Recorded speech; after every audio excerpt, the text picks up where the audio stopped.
ఒక్కో సబ్జెక్ట్ కి ఒక టీచర్ ఉంటారు, అన్ని సబ్జెక్టులు నన్ను చదవమంటారు. ఇంత చిన్న బుర్రలో అన్ని ఎలా నింపాలి? Class work, home work, fair notes అంటారు. సబ్జెక్ట్ కి 3 బుక్స్ పెట్టి బ్యాగ్ నింపుతారు. ఇన్ఫాక్ట్ నా బరువు కన్నా నా బ్యాగ్ బరువే ఎక్కువ.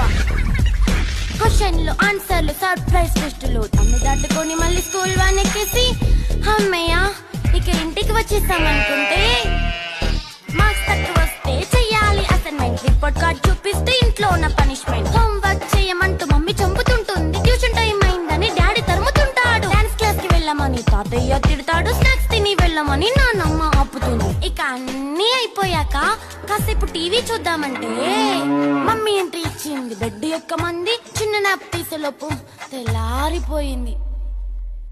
అయ్యో మళ్ళీ మొదలు ఈ స్కూల్ కష్టాలు.